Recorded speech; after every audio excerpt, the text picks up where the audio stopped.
Welcome to Pretty Lies and Alibis. Let's seek the truth and travel the long road to justice together. What you know, Alibiers, happy Wednesday evening, verdict day. Totally didn't expect that. What about you guys? Yeah, we weren't ready for it. We were out in the woods. That's how much we was expecting. Well, give a big welcome to Big E and Jamie, our eyes and ears in the courtroom for the last 2 months. Appreciate you guys so much. We would not have got all of the testimony that we got from Jake and Angela specifically without these two. So give it up for them and give them a follow over on Twitter, buy them a coffee, do something nice because they brought it. I think you guys probably are still feeling the effects with your hand from all that fury writing. I'm still shaking from the verdict, to be honest with you. Yes, Yeah. it is. I really thought Friday maybe, because when they asked for the transcript of Jake's testimony today, okay, here's the thing. I did a little research. I was like, what book of Harry Potter is close to 450 pages? It was The Goblet of Fire.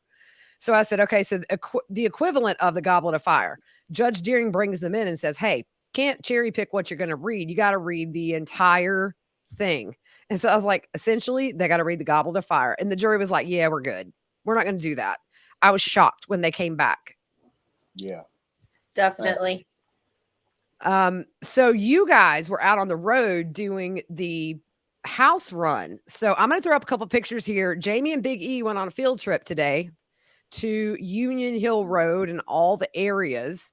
So this, what is this place, Jamie? That is the intersection of Union Hill Road and State Route 32, which is what Big E and I were speculating is the route that they took coming into Union Hill Road from Peterson Road. Okay. So that might be that little intersection where that camera was right there on the right. No. No? We didn't get there. Yeah, because, okay, here's the backstory, y'all. I'm in Publix grabbing me and my Grammy some groceries, and I see a tweet from Anjanette Levy that says, they took the court reporter into chambers. Both sides are in there. Keep you posted. And so Big E calls me out of the blue about 2 seconds after I read this. And I'm like, what are you up to? And he's like, well, me and Jamie are driving the route. I'm taking some video for the listeners and that kind of thing. And I said, well, do you think there is a verdict? Because they just went back in chambers with the court reporter. And Biggie's like, nah, no verdict. I'm like, yeah, what am I thinking? Let me go grab some eggs and milk. And then I'm literally unloading I'm loading my car up.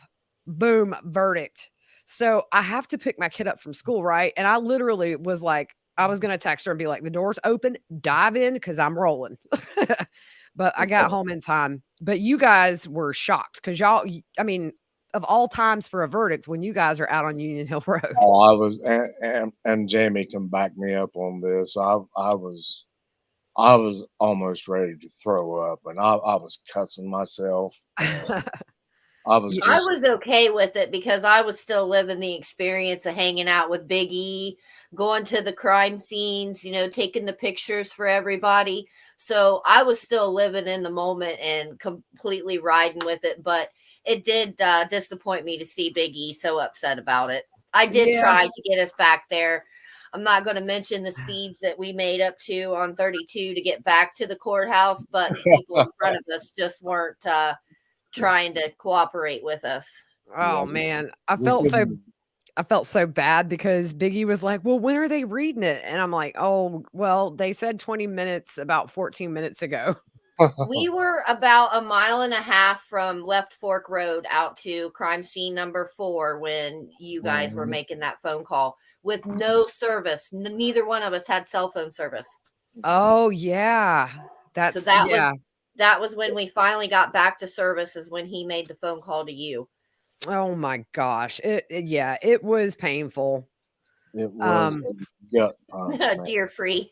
Right. Yeah. Deer free. Yeah. So I still don't think the deer strike happened. So I have to say, a lot of our listeners are very torn on this verdict. And it's okay because, like, I'm the type of person that everybody's entitled their own opinion. I don't judge you for it. But a lot of people said, and you said it too, Biggie, which is like, that's a lot of exhibits. That's 2 months of testimony to come back in under 8 hours. Yeah, I mean, I,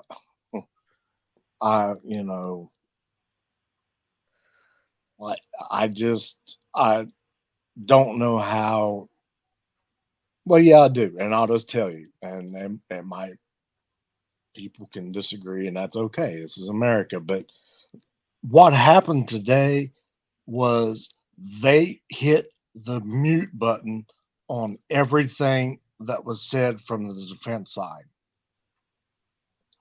They did not hear anything that the defense had to say. Yeah. I mean, there's no way that you can go through, and granted, not it doesn't mean they have to go through all 1,500 pieces or 2,000 pieces or whatever it was they whittled it down to. Um, but my goodness, I mean, I would have at least wanted to see some video, wouldn't you? And maybe they did. I mean, I didn't. I don't know that. Maybe they did see George's interview finally, I and don't know. maybe that could have been a tipping point.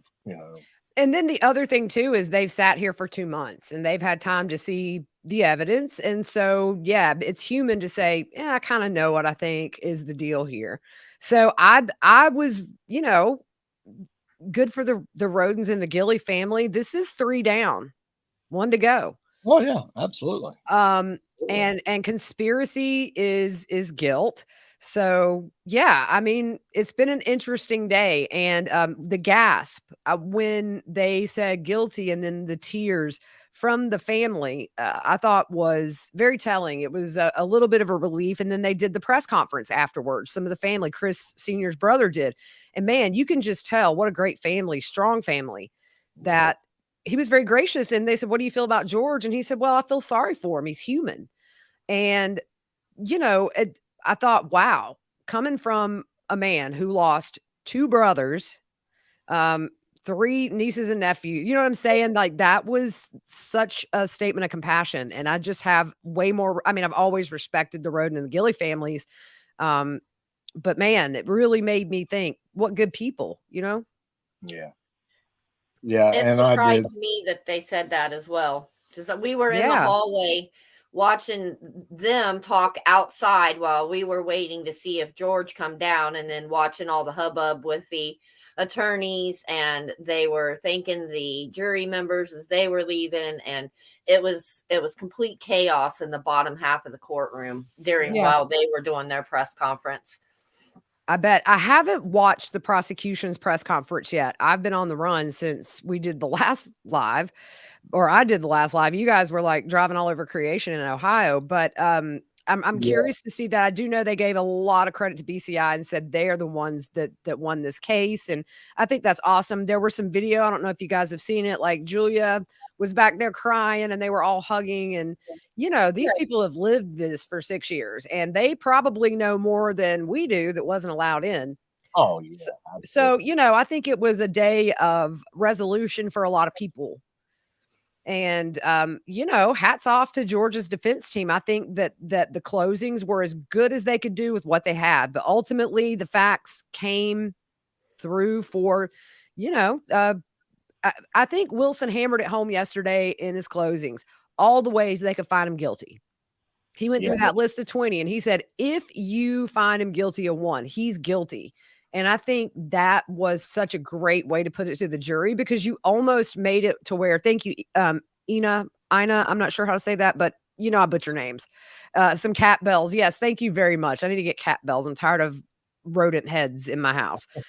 Yeah, I'm gonna get like little My kitty Bluetooth. showed up for the show. I'm gonna get little Bluetooth speakers and put on them or something. But yeah, so I think it was a good day for everybody who's worked this case for 6 years. Now the question is, all right, Jamie, what do you think? Is Billy taking it to trial? Like you said, I think he doesn't have anything to lose. Mhm. Big E, what say No, you? no, You don't think so? no, Interesting.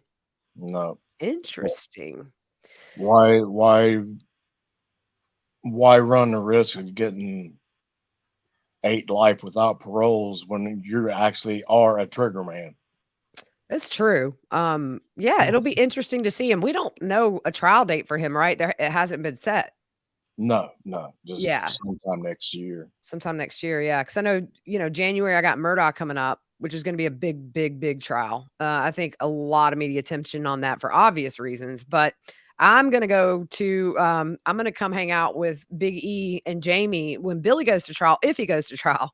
I definitely want to try to be there with Jake's testimony. Hey Terry, better late Uh, than never. I mean, do I?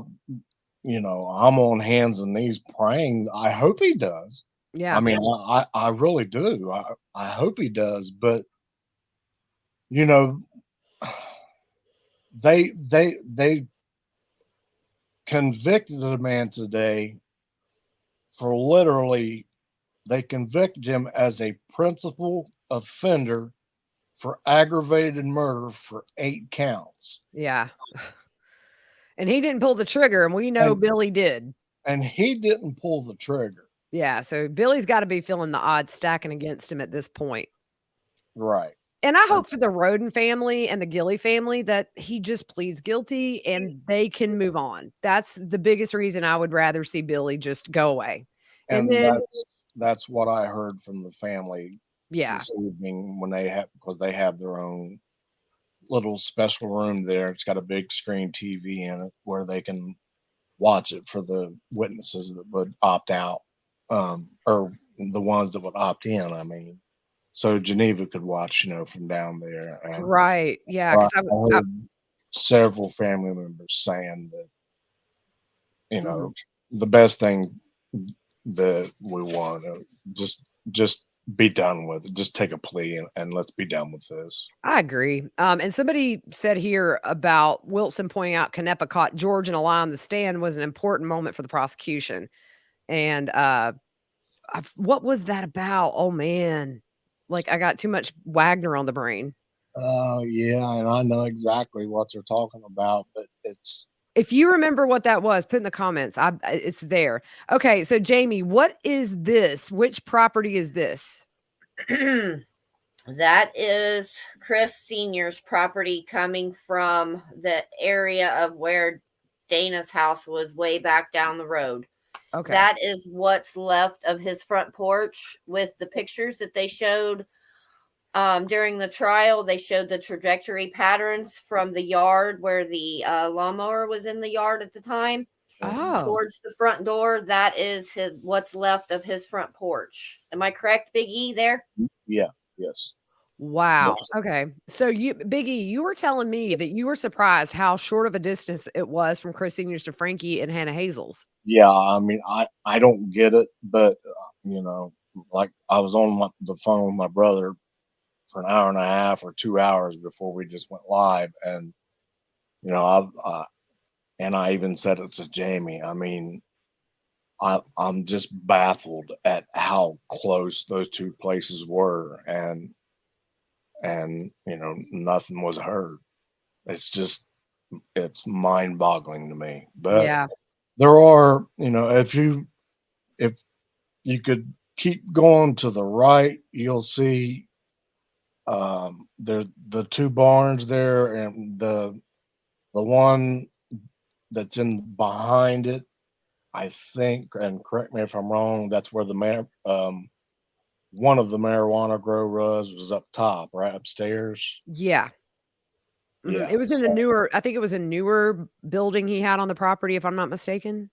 I'm trying to get these pictures. I don't understand why everything's not coming through because I Oh, have pictures. it's okay. They're pretty large files. So Chaotic said, and yeah, you jogged my memory. Thank you. George wouldn't have known about the drink that he was worried BCI had given Sophia until an hour later because George and Vine came out, and it wasn't Yeah. until an hour that Jake and Sophia came out. So that was great, though. That part of the closing or the rebuttal yesterday, where Wilson's like, So you had nothing to do with it. You get out to the car, like, Mom, why did you sit? Why do they have you on camera behind these shoes? And you said you bought them for me. Isn't that something you would say? But Billy's giving hand and arm gesture saying we're bugged.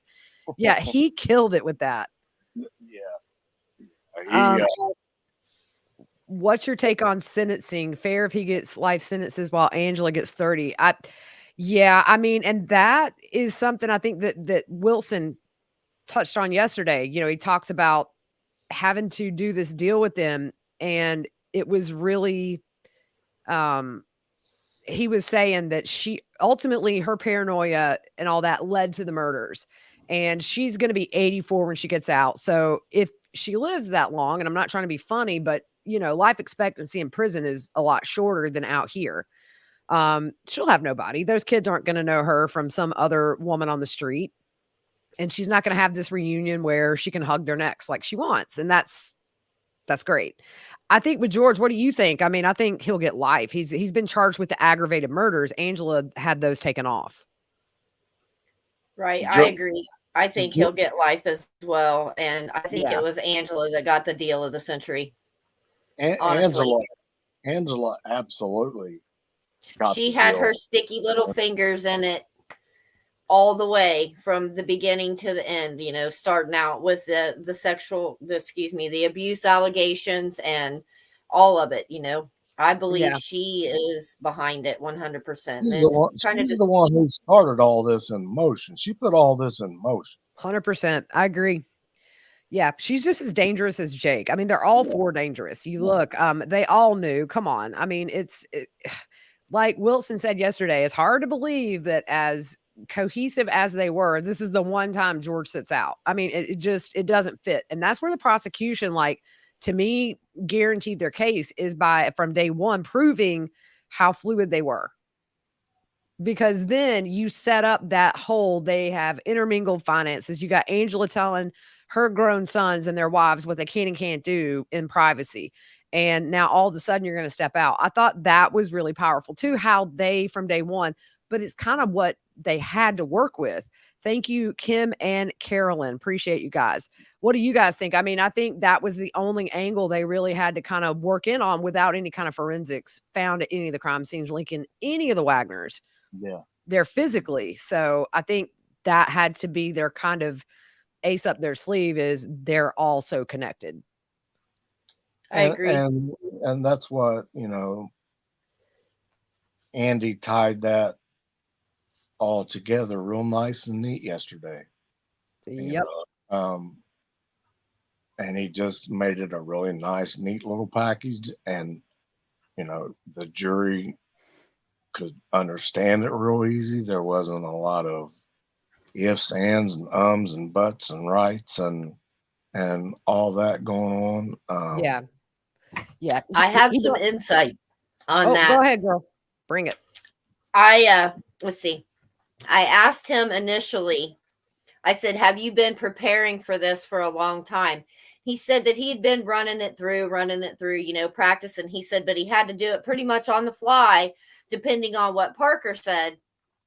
So he knew what he was going to say. But he did follow up with our brief conversation with saying it was good to be back again. And I did let him know that all of us alibiers were extremely impressed with what he did yesterday. And he graciously thanked us, and he kind of grinned, give us a little grin. And I didn't realize until afterwards that Junk and Canepa was standing there, but so that was really neat. Thank you, Little Zen. And let me see if I can get this. Chantilly. You guys are awesome. I appreciate it. Yeah, he did a great job, and his energy was through the roof. Poor guy, he's had to sit there most of the trial. I would have loved to have seen him cross-examine George. That would have been awesome. Oh my God, I would have paid good money. Yeah, yeah, yeah. I might have flown out for that if I'd have known he would have got a chance. But it is what it is. They got their thank you, Linda. Appreciate you. They got their guilty verdict. And so it doesn't matter. He didn't need to cross-examine George. At the end of the day today, guilty on all counts, which, I mean, that's you can't ask for more than that as a prosecution team. They got to be sleeping good tonight. Oh yeah, no, absolutely. But George's lawyers, man, Parker's face was like a tomato. Poor dude. Oh, Oh, Go he ahead. was he his oh yeah, he was stressed. I thought he was gonna throw up. And then George had like a vein that went from mid head down to it fed his eyebrow. And that thing was so big. I said their blood pressure between the two of them is like, you know, through the roof. When They looked they looked pretty dejected leaving the courtroom or down coming down the steps. You could tell, and I seen one of them shake his head at somebody else. So that was Wow. all. They didn't stick around very long. Yeah, I bet. I Did, mean, you know, they've done a good job for George. I mean, most people that follow true crime don't like the defense attorneys, but I really, really thought the closing. But you know, there were times I had problems with Parker when he did the cross, every cross on Julia. I don't know why he always zeroed in on poor Julia, who's like the sweetest little thing up on the stand, but she always kind of got like he would get in her face, and I'm like, dude, she knows what you have for lunch. That's how close you are. yeah, See, And that's the other thing. I let Julia know today when she was leaving the restaurant that she did a good job and that we appreciated her because Eric and I ran into her or run into all of BCI there at, where were we? Roosters? roosters. yeah, Eric, Yeah. you bought everybody's lunch from BCI. Look at you. You just a nice guy. Or was that like, hey, if I ever get in trouble, remember I bought you lunch at Roosters. Well, Each they one of them deserve it. kind of did a wave when they were walking out towards Eric, so that was pretty neat. Yeah, Scheider was there, Julia was there, Henshaw, and a couple females that I didn't recognize right off top of my head, and then another guy that I got to know because he was there for security reasons one day, but he worked for BCI, but I just absolutely cannot remember his name. So I apologize to that guy and then and the other two gals. I just didn't recognize them. Um, Yeah. Um, so and like Ken said here, they did do a good job as best as they could for George. There was doubt for a short time while he was on the stand. Biggie, what did I text you when George was on the stand? I was like, I'm conflicted, y'all. he's yeah, you know, he's swaying some people. He's winning some people over, and you were one of them. I mean, and Well, I wouldn't say win me over, but I will say that for a hot minute, I thought, okay, he's up on the stand. And look, okay, so you guys are gonna learn this about me the more trials I do. Thank you, Susie Q. Um, I get very conflicted sometimes. And so I go back and forth. And so when he got on the stand, I thought, holy moly, this is gonna be either an epic disaster or this is gonna blow everybody's mind. And I just thought I didn't even really consider, honestly, I was so intrigued with him being on the stand. I didn't think he started prepping for that the day Jake pled guilty. That was his only choice. yeah, yeah, and you know the just like Andy said, he- George was finishing the answers before Yeah. Parker was even done with the question. So Yeah. you know that's Mhm. you know Right. Yeah, but, you know, that's really, it's scary in a way because, you know, you think about it, these people are scary. You plan to kill 8 people and you do it. I mean, that's just beyond belief. But there were times where, you know, I sat and thought to myself, "Man, this guy knew 8 people were gonna be murdered and did nothing." yeah. I don't care if you didn't pull a trigger or not. It's just, and then, like I said on the other live, is when they threw up Hannah Hazel's picture on that big screen in Frankie, and you guys have seen it sitting in the courtroom, we have not here. And then to all of a sudden have that thrown up, it brought home that brutality of the murders really That, quickly. that that really did throw you for a loop, and I was shocked about that Oh, because when you when you texted me that you was shook from Frankie's picture. You I were would, you yeah. shook. Jamie, did you see that? Well, you were in the courtroom, but did you see that slip where She threw I that picture up? did. I was running behind that morning and I have a 52-inch TV. And I tell you what, I was standing maybe 2 feet from it, walking through, and I had the remote in my hand and I turned around and I said, no way. I thought they were going for the shock and awe, that they were going to really drive it home of what happened to these people. And there was the picture and I paused it and there it was 52 inches wide right in front of me. And the thing that really, really broke my heart was the fingerprints on her rib cage right there. And that just got me. Yeah, where that baby, for hours, was wondering why mommy wasn't responding. And then you think about little Frankie's oldest son, and I've heard he's doing well, thank goodness. But man, I mean, to be what 3 years old for hours in the house with your dead father and his fiance, and then you've got this little 6 month old there, and then we know he's the one that came to the door when Bobby Joe was knocking, and then you had the chain because Chris Sr. got mad because Brentley was getting out wandering off. But you think about that and just that poor boy. 3 is a really, really young age, but things like that can have a huge effect. He was the one who unlocked the door for Bobby Joe, wasn't he? Yeah, she kind of walked him through it, I think. Okay, that's what I was Ah, thinking. Michelle, thank you so much. And she I was appreciate yeah. that. Yeah, I thought George, I said hung jury. I thought out of 12, with this being a younger jury, especially, I thought maybe there's going to be one on there that felt sorry for him or felt like him getting on the stand was kind of, he was sort of convincing. And so I was shocked. But when they said verdict, I said, "Oh man, not even 8 hours. He's gone. His goose is Oh cooked." yeah. When we finally started getting service and that popped up, and I'll tell you who it was. It wasn't. One of them was from Michelle, who just had your super chat up there. Oh She yeah, sent it to me in my Twitter DM, and another one was from Lindsay. I don't know if Lindsay's in here or not, but and they just was just, oh my god, they got a verdict, and I was just, yeah. I mean, all the air went out of me. I was Yeah. just like, Yeah, oh, I knew it was over then. Jamie, is that what you thought when you heard there was a verdict? Game over? Yeah, I did because it's usually never a good idea when the verdict comes in that quick. We all know that, trial watchers. Yeah. Thank you, Chaotic. Appreciate that. Terry asked you, Biggie, you said you saw Canepa kind of smirk at the prosecution table when that picture was up because she had the clicker in her hand, right?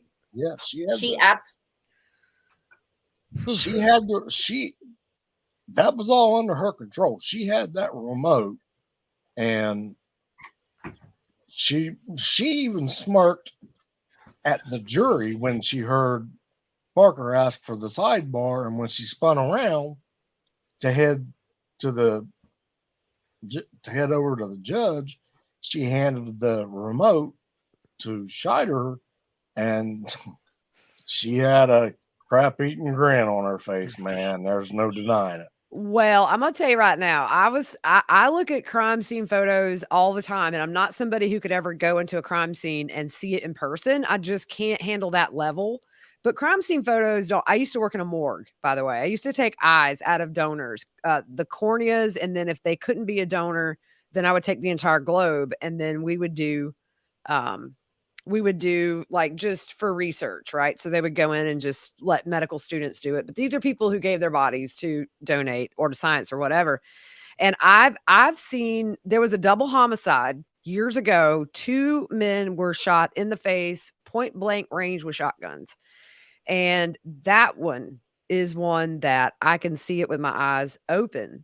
And it's something that has stuck with me over 20 years later. Yeah. And so then you think about Bobby Joe Manley, who walked in, or Donald Stone, who walked in and found Kenneth. It's just those images will never leave their mind. But I think today, you see that's a very strong family. That is a very close knit unit. Those two, in a good way, not like close like Wagner, but in a Right. good way, like I got you. And it's just, but man, I just think about that case for me, or seeing those two come in. And then the family's like, we want to see their whole bodies. And the ER doctor's like, no, you don't. And they insisted. And they have them behind a glass with a curtain, right? Because they're crime scenes. So they don't want the families to get emotional and touch the bodies. We ended up and had to call the ER doctor to sedate like 3 of them because their faces were in a V. It was like, it was just split. Just, you could look straight through. And it was so traumatic. But, you know, just seeing Hannah Hazel, you see that nursing bra, and if you're a mom and you've nursed, you know what she was doing. Man, it's just for what, I mean, Angela's in the worst spot now. She can't even see her grandkids, never will see them. And fortunately, they'll never really remember any of these guys. As they grow, they may have a memory here and there, but and I think too, you think about Tabby. Now she can just raise Vine and not have to worry. Had it been a hung jury and they don't try him again, then he would have had rights to Vine. Yeah, It's not like they would have said, "Oh, you had custody before all this." Here, it probably would have been a roles reverse where he has supervised custody or whatever, but he would have rights as somebody who wasn't convicted. And so I'm sure Tabby's breathing a sigh of relief tonight. oh, absolutely. I'm sure everyone in Pike. Go ahead, Eric. I'm sorry. No, you're good, Jamie. Go ahead. Go ahead. I was just going to say, I'm sure everyone in Pike, Ross, Jackson, all of the surrounding counties are breathing a sigh of relief.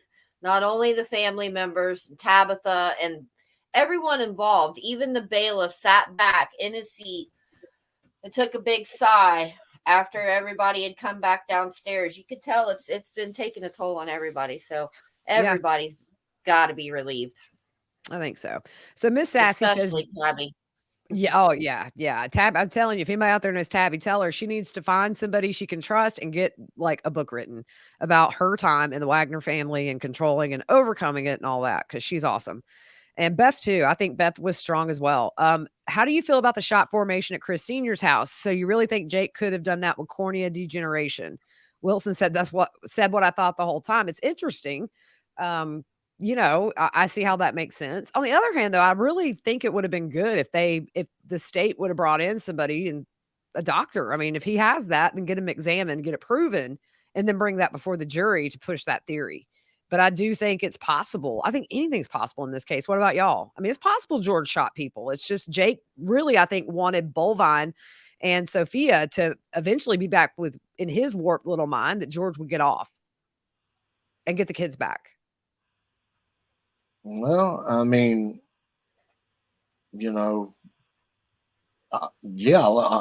anything is possible, I guess, but yeah, I don't know. I guess it's possible. This case is crazy. Anything. What you got, Jamie?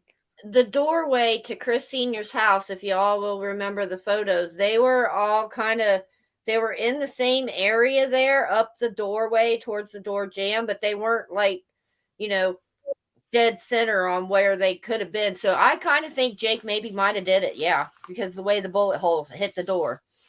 And the other thing too, is it's not like, Jake was not somebody who didn't shoot guns. So somebody who's really good, I guess I could imagine, is if he's steady enough, just, you close your eyes and just hold it steady. I don't know, but let me ask you guys this. What's that? Do you believe that Gary was killed while sitting in that recliner? No. Jamie, what do you think? What a speck of blood on that recliner. I think they were both on their feet myself. Right there in that area, in that general area. Yeah. But it did make sense what Wilson said, which is once Chris Senior's arm is nearly severed from that SKS shot, Gary, I'm sure, heard that and jumped up. You're gonna react. I mean, maybe for a second you're like, whoa, but then Billy's in the house. I don't think there's any way Gary was in that chair for a second because they didn't find any blood around that chair that was linked back to Gary. It was all his was in the kitchen. That was all Chris Senior's. It was all Chris Senior's at Dragmark. Yep. Until you get back toward that hallway where they're headed, and then you have that other huge pool of that real dark coagulated blood puddle, and that's where Gary starts. Yeah. So, and he shot. There was a contact shot to the chest Yeah, to with Chris Chris. Senior. So it. Yeah, it's one of those things that I think even though we have a guilty verdict and all that, we'll never really know what happened that night. There will always be questions in my mind. Oh, absolutely. And, the people that know that aren't gonna tell, but, it's so sad when you think about, um, just what was lost. I mean, you got 8 people and then mothers. These kids are never gonna know their mommy. Frankie's kid is never gonna know his kids are never gonna know daddy. And Hannah Hazel, her baby. That's to me, it's like in the one thing where the Wagner seems so obsessed with children in general, they were keeping that one kid that according to what was it? Was it Jake that said on the stand that eventually they'd get child services to threaten Angela to give this kid back Yeah, that she was yeah. watching out of the goodness of her heart? Mhm. So you think about how much they seem to be obsessed with kids in general. Um, Man, they sure put 3 babies in the worst situation ever. Yeah, Just trash, yeah. trash. I'm just throwing up a few pictures here that I've gathered over the years. I found some folders from when I first started covering or like following. I wasn't even doing true crime when this case hit, but just, some pictures and stuff. And you just see these people doing everyday things, happy. And, Hannah Mae, young mom, but clearly was doing a good job as a mommy. I mean, Sophia was happy and healthy, at least, not being with the Wagners full time. She had Hannah Mae in her life until that day. But it is scary to think, what if they had never got caught and these 2 innocent kids have been raised 100% Wagner, like Wilson said yesterday? Yeah. Uh, Now, I have a question for everybody. While Biggie and I were driving, maybe you could help explain it, Eric. When we went to the 3 crime scenes, what they have labeled as crime scene 1, crime scene 2, and crime scene 3, which would be Chris Senior's with, okay, and then Frankie's and then Dana's. They're all on the same road. With Dana's is probably a mile and a half on, maybe 2 miles, I don't know, maybe 2 miles down the road from Chris Senior's house. Okay, when we left out of there, we went down 32 to go towards Left Fork Road, correct? To the crime scene number 4. Is that right, Eric? yes. And we were trying to figure out why that one would have been the last one to go to, if it was on their way back to Peterson Road, or if maybe actually it might have been the first one. So maybe you can explain it a little bit, Eric. Well, the actually, I mean, I really can't because we didn't actually get to it. But what you're trying to say is why they were going up 32 and they could have went to Kenneth's before they even went to any of the other 3 crime scenes.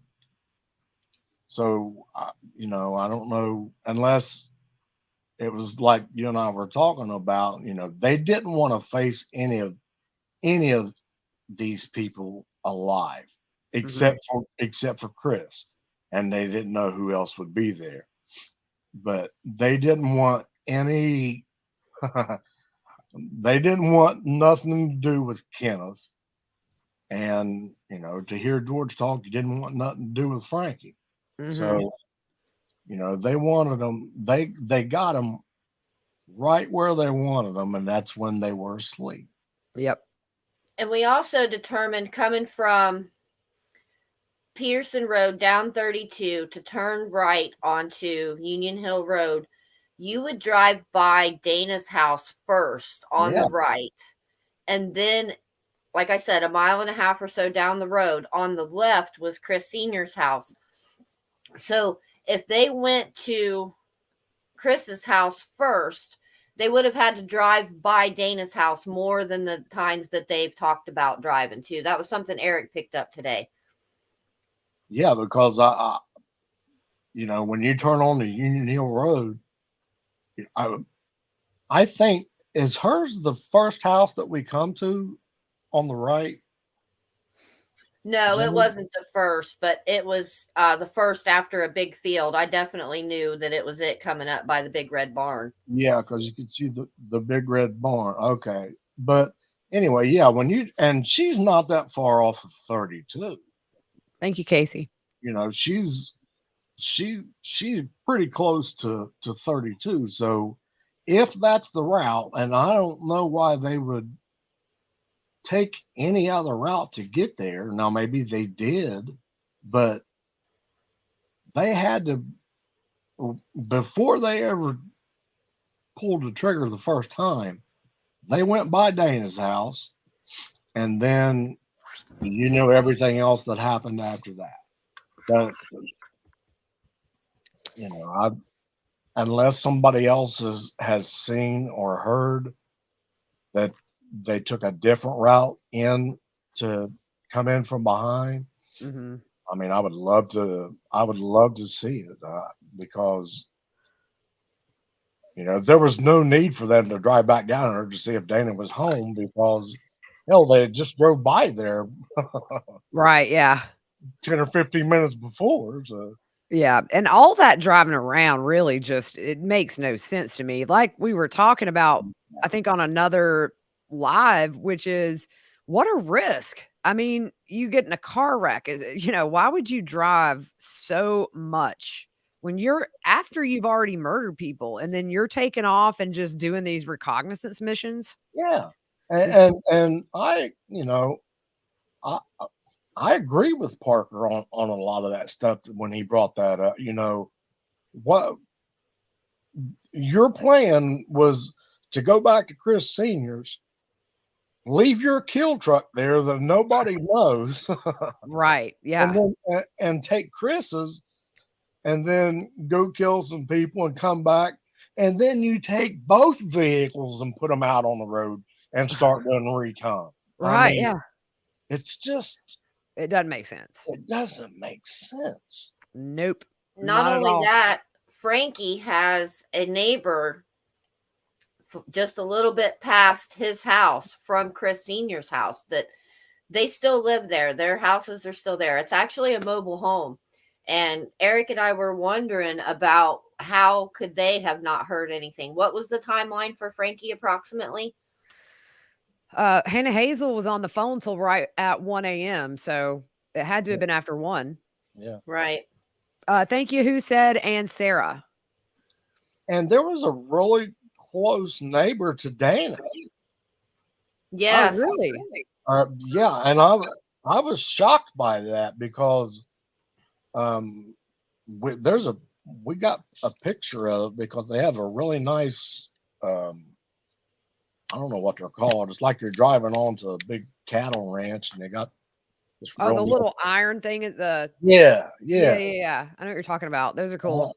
that's really I mean, there's a place there that's really close to Dana's, but They everything's had done they with the had silence silencers. there. So Yeah, they had silencers. Thank you, Casey. And you think about it in one way, I mean, it was almost the perfect murders because it took 2 years. Even though they came on BCI's radar, according to Wilson, in what, September of 2016. So a few months, 6 months after the murders. Um, I've always said if Jake had have been, if they had have picked up their things, their casings, we might not be here. And that's a scary thought. Thank goodness Scheider was it Scheider, I think, that kind of saw him on the ground, or maybe it was the other guy that kind of has the dark hair, but he just was kicking rocks, talking to him and said, whoa, that kind of looks like the casing we found at Dana's. Thank you, Wendy. It's scary to think if a few little pieces of like luck didn't come into play, the Wagners would probably be in Alaska or Missouri or wherever. yeah, and the same thing goes for the receipt. I mean, why you know why would you keep that receipt in a box marked important papers? With the custody documents that you backdated and forged. Yeah, I mean, Which he got found guilty for today, by the way. Wendy, will the full proffers of Jake and Angela ever be released? Gosh, I hope so, because we having some episodes, y'all. Now, I don't know didn't though. I was asking Eric this, maybe the viewers will know. The night that Jake and assumingly Billy and George went to go do the deed, Angela was supposed to make a phone call to who She was supposed to use the phone and call somebody to prove that Jake and George's phones were at the house, but didn't she accidentally call somebody, the wrong person or something that night? She That's was what I was it the Rotens, not the Rodens, but the Rotens in Virginia? Was that who Angela was supposed to text or something? I don't think it was call. I think it was text. You so guys probably know. We have smart listeners. I put the link for topics in there, by the way, for you guys. It's in links though. so Just a heads up. basically she messed up the phone call. She kept the receipt. Angela, yeah, she Oh was Lord. a mess. Chaotic says yes, that it was, and Chantilly Lee said, yeah, that's an LB. So it was the Rotens, not the Rodens. The guy that came and leased the property, they hunted. George bonded with the dad and the father, and they hunted, I see. like a month out of the year. And then he went to that guy's wedding. It was opening day of deer season. And so it seems like, George was really close to these people, but that was who they were supposed to, she was supposed to text that night from the phone. Yeah. Right. But it's true what Moral of the BJA story is says. she Yeah. was a mess. Yeah. Yeah. I mean, I think it's just, the little bit that was leaked of Jake was so telling. And then what you guys put in your notes about Angela, and then Wilson said it is, yeah, they left to go kill 8 people. I was tired. I took my prescription, ibuprofen, and I went to bed. Yeah. Holy moly. She's been working all day. So, and like BJA says here, go ahead. I was just going to say, I'm not sure if you have access to your messenger, but the video did finally go through on Messenger. Facebook Messenger? Correct. And then I have Dana's barn on there, and then the panoramic of Chris Sr.'s house and barn. Nice. Okay, so I got to throw this in a program and make it a PDF. So I will do that because I know everybody wants to see it. It's really eerie. Somebody asked if I had more pictures of Dana. Thank you so much. Is it Jacquees? Thank you. I appreciate it. I know I butchered your name. But that I'm famous for it, y'all. Butcher names all day. But it's true. People sleep with fans on like me. I'm from the South. I sleep with a fan on. Like, I don't care if it's 5 degrees outside. I always have a fan on, and I just need it for back noise. So, I get that people might not, and they have silencers. That's the other thing we keep forgetting is silencers. I think they worked enough.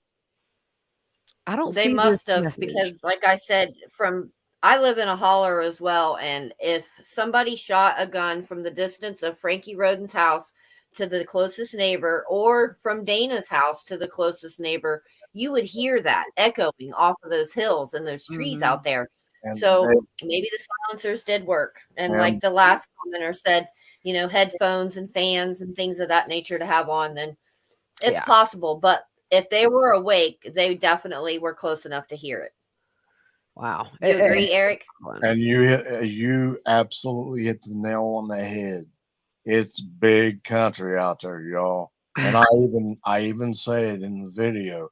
It's big country out there. It's open woods. There's, you have valleys, and you have, ravines, and you have, it's big country out there. And when you got gunshots going off, to me, probably nobody bats an eye.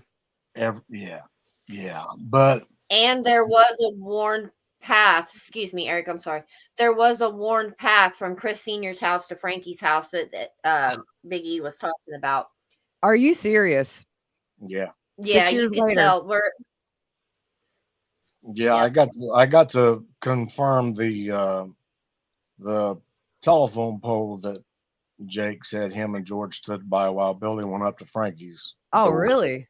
That's crazy. Yeah, I'm gonna have to do that drive when I come up for Billy's trial. Okay, so what are we looking at there, y'all? Yeah, that's her. That is Dana Roden's barn. That's Dana's barn. Okay. It's her barn. All right. I'm trying to get these up. I think I'm going to share my screen in a second and we can watch some of this video. So is it the whole route? We had to do it twice recording because one time was 10 minutes long and I knew that there would be no hope of sharing it. Yeah. So we redid it for a 5-minute video, and the 5-minute video is what I sent you. Okay, so what I'll do is I'll put that on. I don't think I can get sound on it, but we can keep talking. People can sit there and watch the route that they took. I think it's just so cool you guys did that today, even if you missed the verdict. But hey. That is Chris Sr.'s property, looking at it from the road. Yeah. Gosh, As you're headed, that would be as you're headed toward Frankie. You see the two barns to the right? Well, yeah, okay, I do. yeah, that's the barns I was talking to you about earlier. And then you see the more modern barn or building there to the left. And then, It's eerie to see this so empty. yeah, and that's what I was going to Definitely. say. There's like porch stuff there, but there's no no home. Wow. Gosh, you think about their family riding by that stuff, and gosh, I mean, it's Their eerie to me. toys are still on the front porch of Yeah, that Frankie's. that was so Oh, so. wow. Yeah, I'm getting ready to send that one to you. I was trying to get home and get the pictures edited and sent, but it's so hard to hurry and do all that, and I wanted it to be accurate. But I'll send the picture now of the baby's toys are still on the porch. They've abandoned that. Yeah, it is eerie. Um, I'm hearing feedback from me. I'm sorry. Every now and again it does, but not I all hear the two of me, and that's the world don't need two of me. Sure we do. No, y'all couldn't handle it. I gotta say hey to my mom and dad, my Grammy, because I know they're watching. So do you guys think that you wonder, has this property been turned over to the family at this point? Yeah, I think so. I mean, there's not really any reason not to. Somebody's maintaining it. 'Cause Yeah. I even said that to Jamie. I mean, because Chris, I mean, you can see his grass there Yeah, is it's cut nice. yeah. Yeah. You have to wonder, is it gonna be that they eventually, like, sell it, or are they gonna keep it in the family? Mm, I don't know. I mean, that's a good I don't question. know. Somebody's there taking care of it and maintaining it, like he said. Yeah. And I'm sure that too is just symbolic of love in their own way. They're not here. It's the least you can do is, do that for them. It's kind of like going and cleaning off somebody's headstone almost, just out of respect. It's just a very hard burden these people have. And it breaks my heart, y'all. Trying to get this video over here to come up so we can watch in the background. I'm trying to get it big. So how many we're up While to? Here we go. Enter full screen. I was going to say, while you were loading that up, I would wanted to tell everyone after the verdict was read and the family come back downstairs. Do you know which family member that was, Eric, that had that shirt on? Um, no, I do not. But man, that was pretty awesome, wasn't She had a shirt that she kept on underneath her shawl, and on the front it said "guilty" in green, and then on the back it said, what did it say? on all 22. Yeah, that's what it said. Guilty on all 22. Oh And wow. that's what, there you go. I see it, Miss Oh Chewy. wow. That's the And shirt they she wouldn't had let on. us. She said she was going to go talk to the press, but we were inside watching all that commotion, so I missed it. Okay, y'all. So And this there we video go. here is Biggie and Jamie went out today and drove the pass. So y'all walk us through it. So there's Dana's. You see Dana's garage right there, and once you get past that pine tree, you'll see a chimney from where Chris had put the addition on for the trailer. Um, Right there. right It was there. hard with the sun. I'm sorry, Yeah, guys. no, that's okay. It looks like a little rainbow halo almost. Yeah, where it was coming. Mm-hmm. So that was Dana's. Now, did you see that right there to the right? Could you kind of rewind that real quick? Yeah, hang on. I'm working on 2 monitors here, and I'm still getting used to it. Okay, do I need to pause? A little bit further back. Okay. Beep. I'll tell you when to pause. Y'all might want to maximize your screens, by Right the way. there, right there. Well, Oh, wait. No, sorry. My finger and my brain were like, we're not working together right now. see Here. that? Yeah. And you can, at the very top right, you'll catch that entrance into that other where her neighbor lives. And that, That's it's really real, cool. it's really close. I mean, Wow. Yeah, that is close. I see what Yeah, you're saying now. that's Dana's neighbor's house that you can see right there. yeah, that's actually the house. I don't know why I'm trying to get you to look at the the fence, but Okay, yeah, let's that's keep the going. house. Dixie Chicken wants to know, are the roads paved? All the roads that they Chip took. and Tard. Hang on. I'm having to. There we go. Yeah, they They're were. chip and Tard. Yeah. Chipping hard. What does that mean? I'm sorry. That means they come and they put tar down, then they put gravel on it, and then they run a roller over it, and it's almost like a road. Because when we would get off to the edge, if you see the edge of the road, it was little piles of gravel all the way down, and that's the road I live on, and it's chip and tar usually. Oh yeah, somebody said, is Dana's house still there, standing, or did they move that trailer? They moved No, it. no, it's gone. It's gone. Yeah. Was that one of the ones they stored in Yeah. the impound lot? Yeah. Gosh, Yeah. man, that was the eeriest thing to see those pictures of those trailers going down the road, boarded up windows, knowing what happened in them. Well, Wow. you see that country, y'all? I mean, if we had turned the camera and pointed it on either side, I mean, it's just big open woods. I mean, Yeah. it's big country. I let There my is, dog's in here, sorry, and he's like licking his leg, and it's getting on my nerves. Sorry. and I was right now. We're headed toward Chris's. This is the distance between Dana's house and Chris Senior's house. That was actually Chris Senior's first neighbor. You just passed there to the left. Oh, okay. Man. So there's some distance between him and his first neighbor. Mm-hmm. Uh, Wow. I mean, this is just thick woods, just yeah, a lot of cover, and not close neighbors. So it was easy to be stealthy, But it's still, I mean, like Wilson said, the timeline. Okay, go ahead. I'm sorry. no, this is Chris's Pause. place. Pause. Okay. Pause. Okay, I'm getting there. Wait. There you go.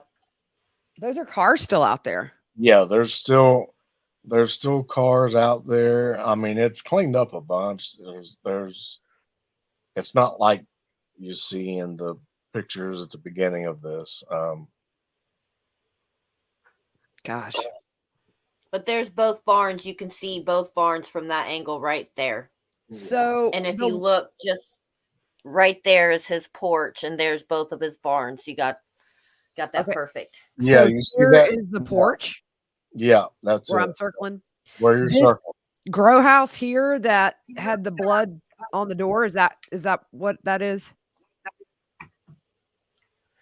Do you know? It 'Cause was two either that one or stories. that one on the other side. I think it was this one. That one was 2 stories, and to me, it looked newer. This is a pretty older barn.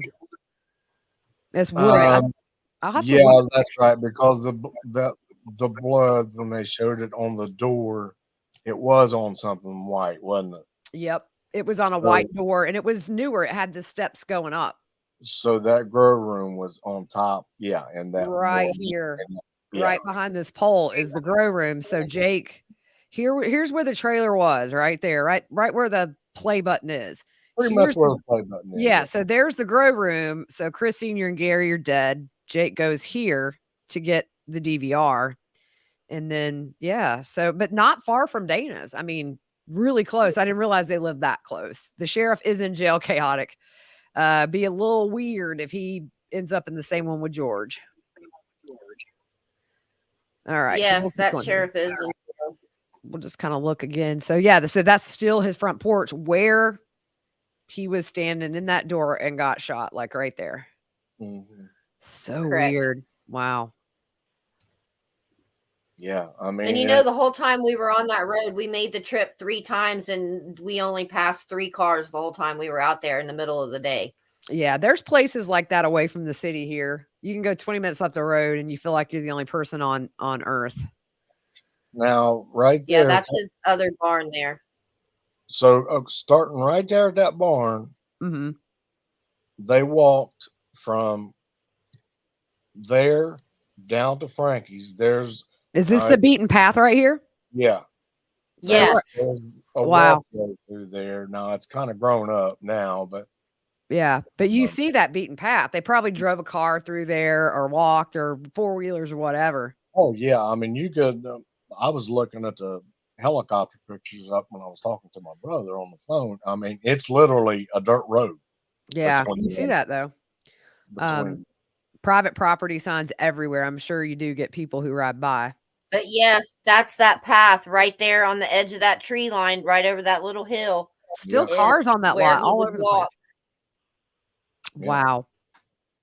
So And close. then right here is where Frankie's house would be. You should be able to see the porch coming up. That's not it. Yeah, that's like maybe a football field at okay, best. stop right there.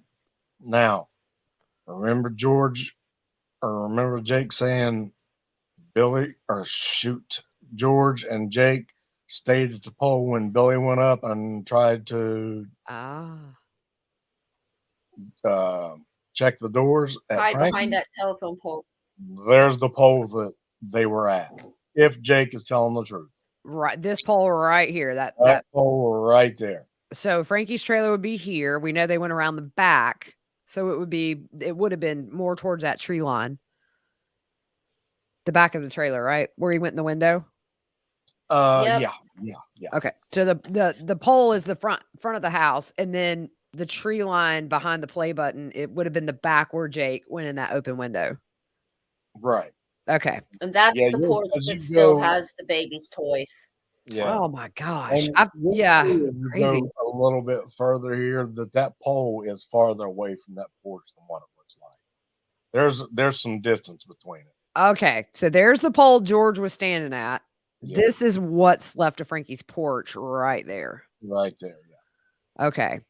So, and then, yeah, that's not even a 2-minute walk, probably. Easy Oh to no, do, no. I mean it's which leads you to believe that the silencers did work because that close of a distance. Of course, they had kids. They probably had the TV on and stuff. Wow, look at that, guys. You see toys back there. Oh my gosh. This is giving me goosebumps. yeah. Look, it's There's almost like a that porch is kind of frozen in time. it It's weird. really is. It really is. Gosh, There's a little one of them plastic. It's not a tricycle, but I mean it's one of them plastic. you scoot with your feet. Little Box. tykes. Yeah. Yeah, My kid had those. I used to yeah. always get on them and ride them too. Okay, so yeah, you can see the toys. Wow, that's just gives me chills. So I'm just gonna let it play here. Um, yeah, I see that. Wow, gosh, kind of bare. Trees are bare. It's winter. That was a good point Wilson made yesterday too. By the way, speaking of when he talked about the goose box, and he said, "Well, Angela and them said that somebody went in the water." Jake and Angela said somebody went in the water. Wilson's like, "You don't go in the water in February. It's Ohio. It's cold." I thought that was a really good point, though. It had to have been warm. But did you see that distance from that pole to his Yeah. actual deck? I Yeah. mean, The other telephone pole. Yeah. Wait, did it's I go probably all the way back? 60 or 70 feet. I think I went back. Okay, there's Frankie's. I'm sorry. Okay, stop it right there. Okay, pole here, Yeah. right there where my mouse is. If you can see it, it looks like a little ant crawling across your screen, probably. But yeah, so it's not really far, but it's not right there. So, if you can believe Jake, I mean, that's where they stayed, and then Billy came back and said it's locked up. This might be a deal where we kick the door in and um, you know, do it that way. So let's come back and do this one. Yeah. Michelle has a really good point. As close as all these places are, why is there 6 hours in this timeline? That's why we Yeah, said it never made sense. yeah, God bless you. I mean, and Yeah. if you can figure it out, I will pay you good money. I mean, you've got the 20 to 30 minutes each way from Peterson Road to Chris Senior's or this area. Then Left Fork, how long from, let's say, Dana's? Because that's supposedly the third crime scene 3. How long of a drive would you think from Dana's to Kenneth's trailer on Left Fork? It's 7 miles. 7 miles. I mean, it's still not a long way. It's at night. You're probably going pretty fast. I think we just hit the end of the video, y'all. At least that one. River, stop barking. Yeah, it's 7 miles from um, Chris Senior's to Kenneth's. So I really wanted to get to Kenneth's, but we just couldn't get there. I mean, You had verdict, man. It was, yeah. Yeah, so that was all on that video that Frankie's. Did you guys have more than that, or was that it? We did the trip twice, Oh, taking okay. video, and that one was too long to send. I got you. So Well, we did a I'll quick get it trip, up like I on said. YouTube, and the next time we do a live, we'll show it from here. But thank you guys for doing that. It drives it home. It really, because you're looking at the exact spot where these 3 walked, and in those 2 areas, 3 people were murdered, and then just down the road, 3 more. 6 of the victims just in this 5-minute video. 6 Yeah. people dead. Yeah. No, wait, 3, 4, 5, 7. I'm sorry, 7. Because you got Gary, Chris Senior at Chris's, you've got Hannah Hazel, Frankie, and then you've got little Chris, Dana, and Hannah Mae. So Yeah. 7 of the 8 right there in that area. There's no way it took them 6 hours to do all this. Hogwash. Well, first of all, leaving Union Hill Road to get to crime scene number 4, we opted to come back out 32 and take 32 down into, where'd we go? Raritan? Yeah. We ended up going. It took us to Raritan to get to Left Fork Road. And it was a long, curvy road. And I think the time was like 20 some minutes getting there almost, wasn't it? I forget what the GPS said. Yeah, it was 20 some minutes because we went 7 miles down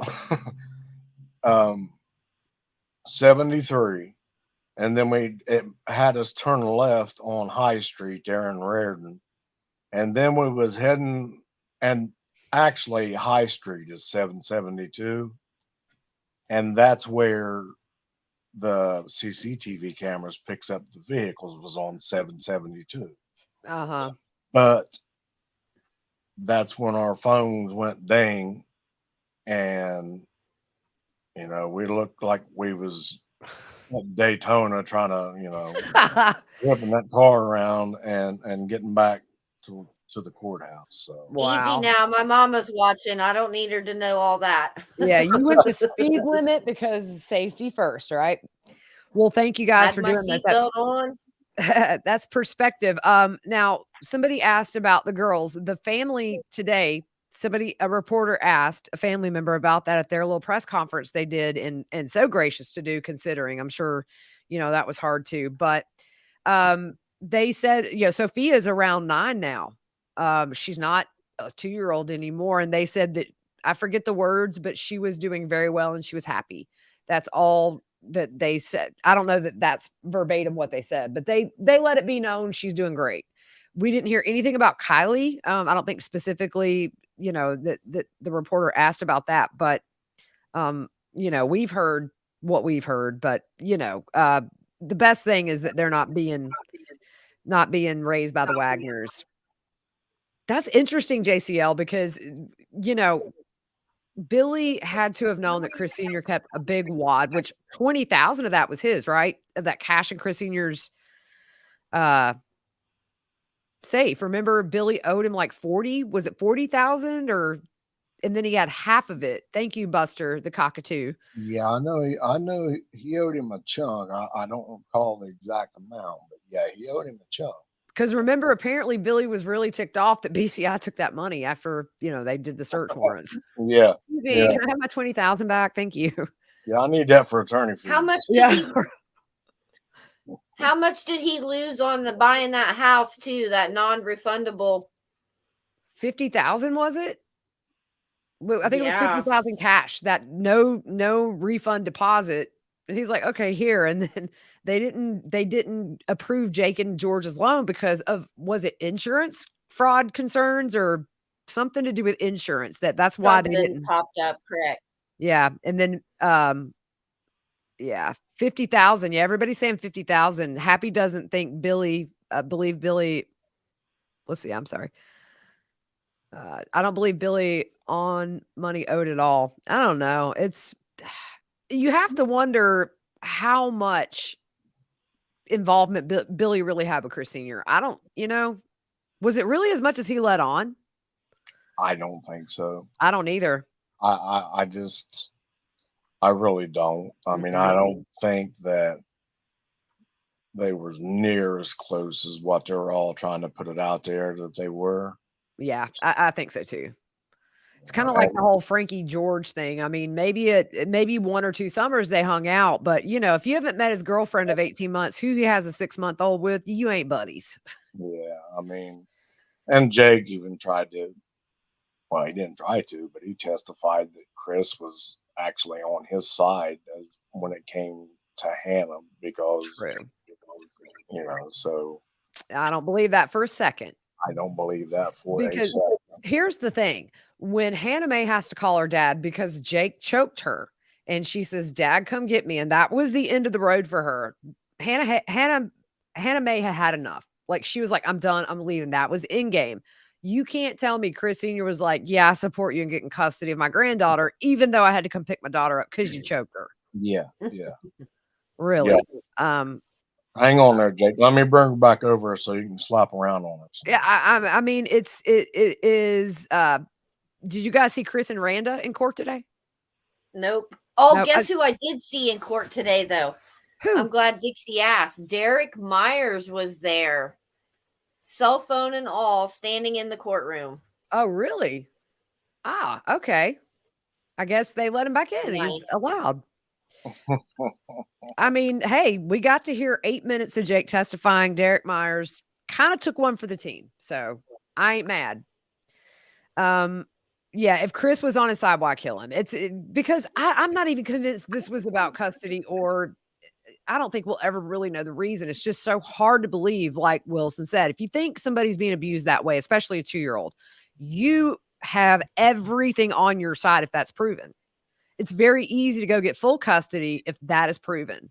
And like he said, the reason she didn't take Sophia to be checked out by a CPS, an ER doctor, a pediatrician, because she was lying. This was about control. And I think that's where, for me, everything he said in his rebuttal, that hit home. When he talked about the controlling nature, you isolate. When you start to lose control, desperate measures. Tabby was gone. Hannah Mae had enough, was gone. George did go through the courts with Tabby. Okay. Totally, deceived her, used her vulnerability at that point in her life to totally just steal the kid away. I don't doubt for a second that she tried to see Vine, but that's how they were. But that was a really powerful moment for me yesterday. And I forgot to mention it. It's just that when he went through the list of controlling people and here's what they do and here's what they do. And then when they lose control, it gets desperate. And that's why we've got 8 people. Yeah. I thought that was really powerful. You can put away the custody and even the theory of abuse. It's control. And Hannah Mae wasn't going to be controlled.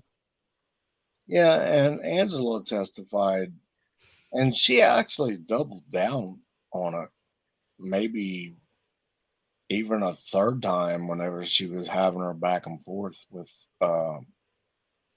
with Nash. Was she said that this was never about custody. Mm-hmm.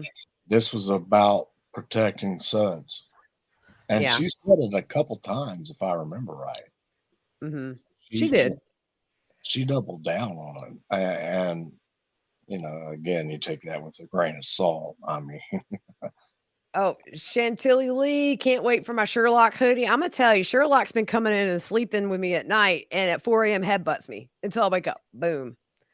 That last question about the poster on the barn, I Yeah. did not notice it specifically, but I'll go back through the video and look and see if I can zoom in and see if it's still there.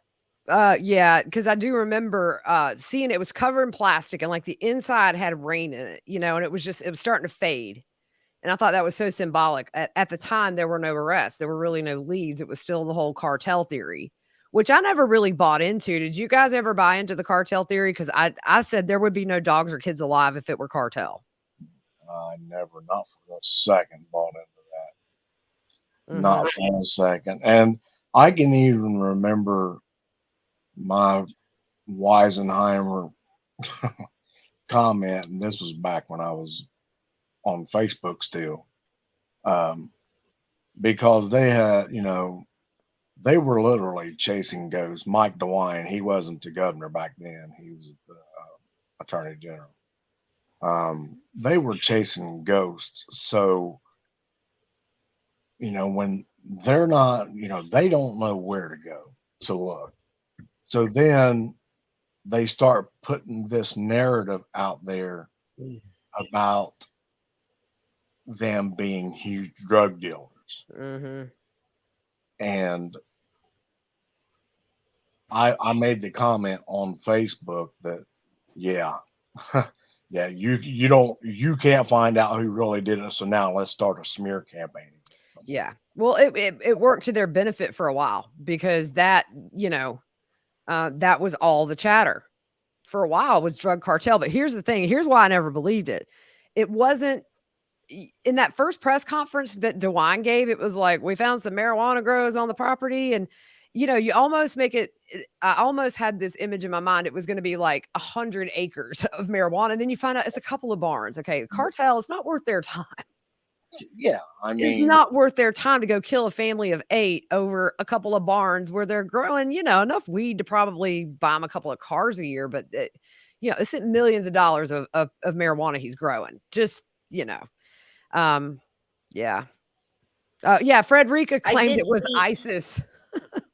yeah, I mean, yeah, ISIS in that was Appalachia, good. Ohio, taking out a family. Yeah, that's I don't know. but that, I mean, isn't that about right for what this case has been? I mean, Yeah. Yeah. you know, it's you just expect the unexpected, or because it could have I went. did find out Mike DeWine held a press conference in Columbus to answer questions regarding the verdict in the trial of George Wagner the Fourth. Oh wow. Okay, so we got stuff to Yep. catch up on that we I haven't know. I've been seen. driving and trying to get here, and I've missed everything. Yeah, but the marijuana grows were, I mean, it's not uncommon for that area either. And there were much more sizable marijuana grows in the area from what I've heard. Well, yeah, I mean, my God, Yeah. the grows they found were in buildings. How Right. many, how many big grows do you know are in buildings? Right. Yeah. So don't click on the dating site. We got a bot in here.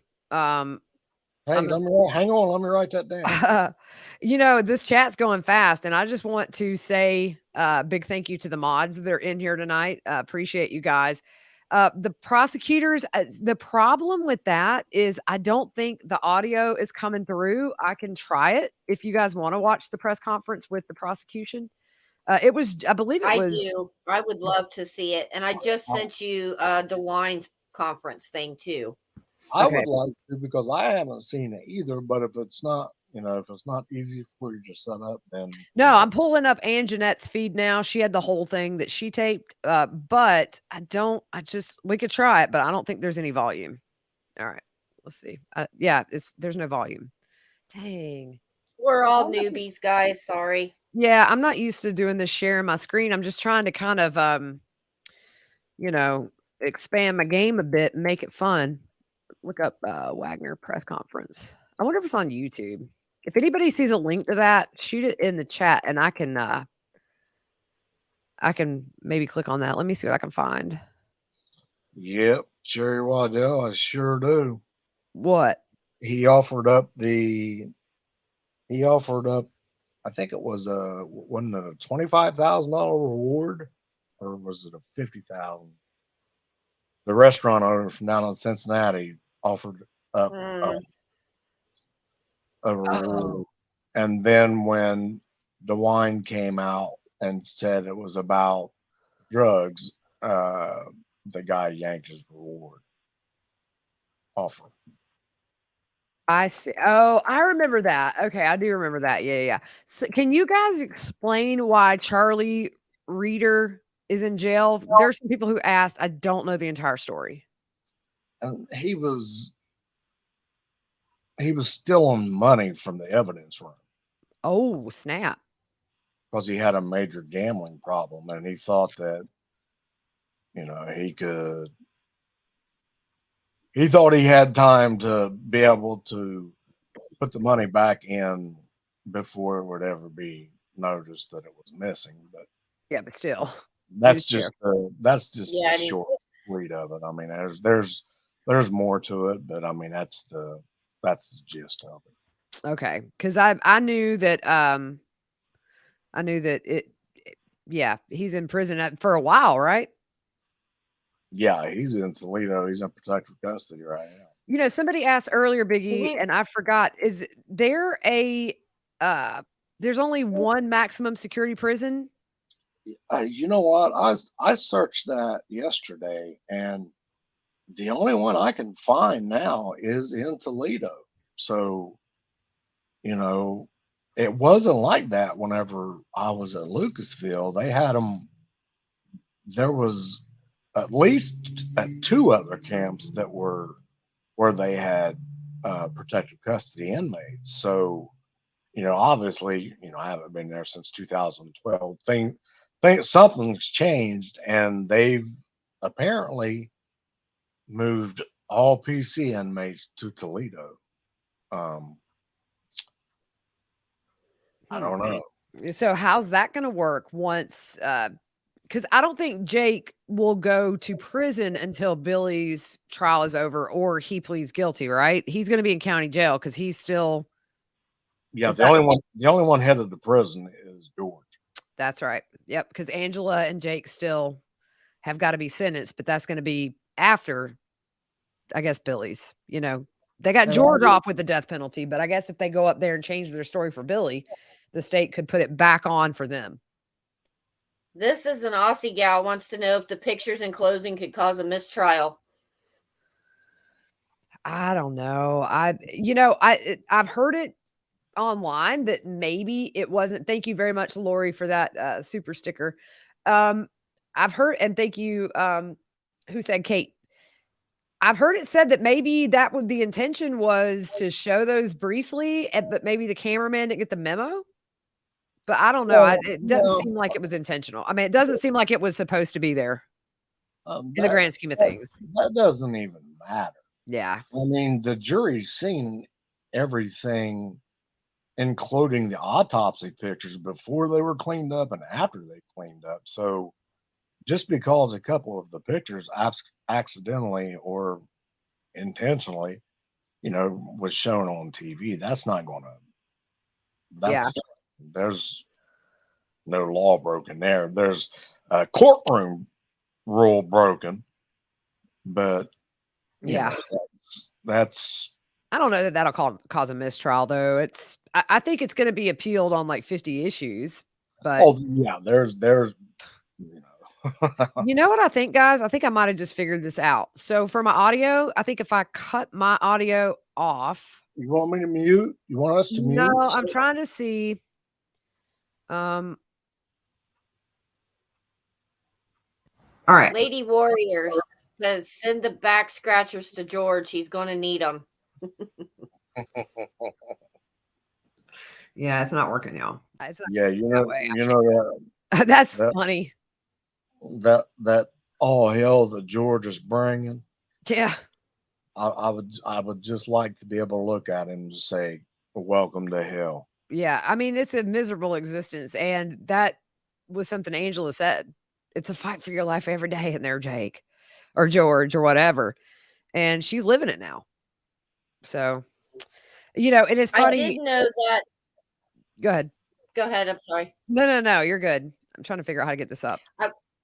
I was going to say the Law and Crime cameraman, I believe is who he was, had Anjanette Levy's business cards, and they were going to try to get him to the jurors. So I don't know if possibly, perhaps, maybe some of the jurors would be interested in speaking to Miss Levy. Mm-hmm. Yeah, Well, So that it was depends. maybe, Some maybe people might not just want to be identified as a juror. You know what I mean? It's just, if I were on some kind of a high profile case like that, I don't think I would put myself out there. I would rather remain anonymous because you might have, this is Pike County. It's small. I wonder if the Wagners have anybody who was rooting for George, or friends of theirs. I'm sure. So I guess in the back of your mind, you think, I don't want to put myself out there. I don't think I would.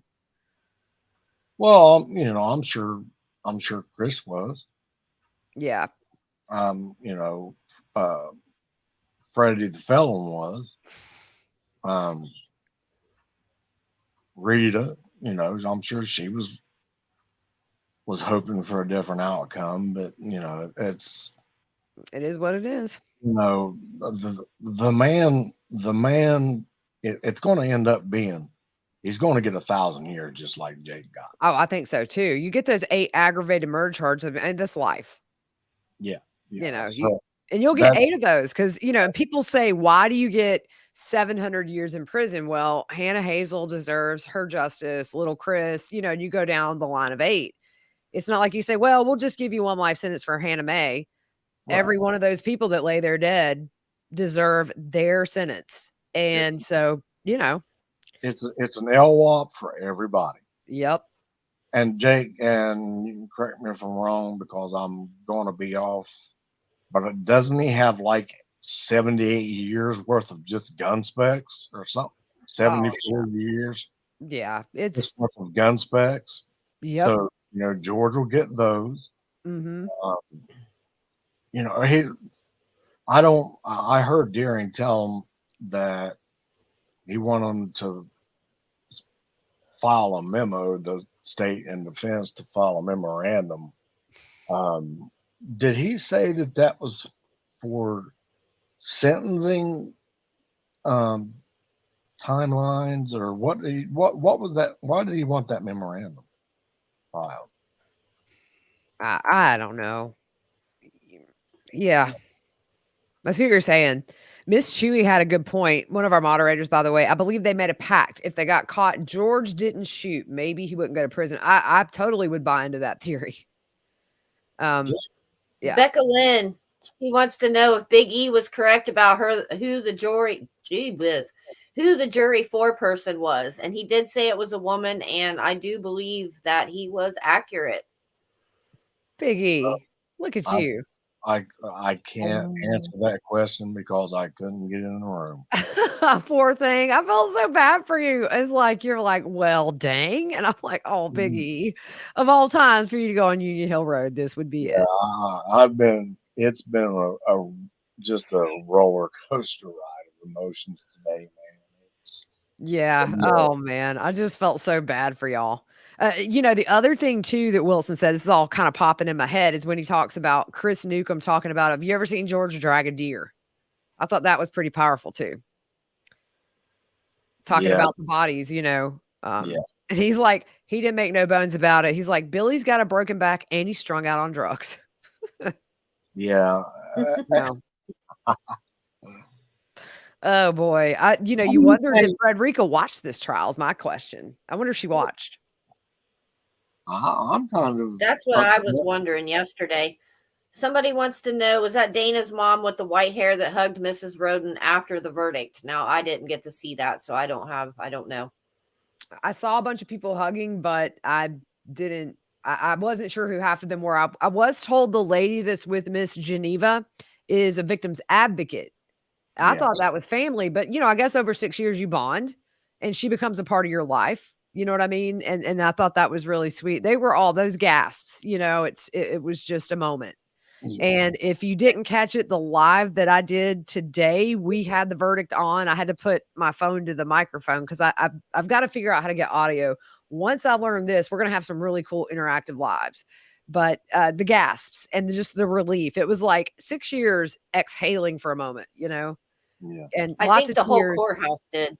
Yeah, and then you see Julia down there crying, and it's just, they're all hugging each other, and they've seen so much, and the jurors, you think about these jurors, they're going to see these autopsy pictures and these crime scene photos for the rest of their life. We ask such a burden for juries. Come in, you choose not to be in CSI or forensics, but we're going to show you like the worst humans do to other people. And then we expect you to go back to your jobs. I think that's one thing too in true crime people don't consider is when these trials are over, these jurors have to go home and see what they've seen when as we know, they're not people that do forensics. I just think and then you look at cases where it's the brutal murder of a child. Any murder is bad. There's certain ones that get you in the heart. You see a 8-year-old laying there, 3-year-old infant. So I just think too, it's, sometimes we get mad at juries, but they carry a burden too, having to look at that stuff. No, I seen a question go by there.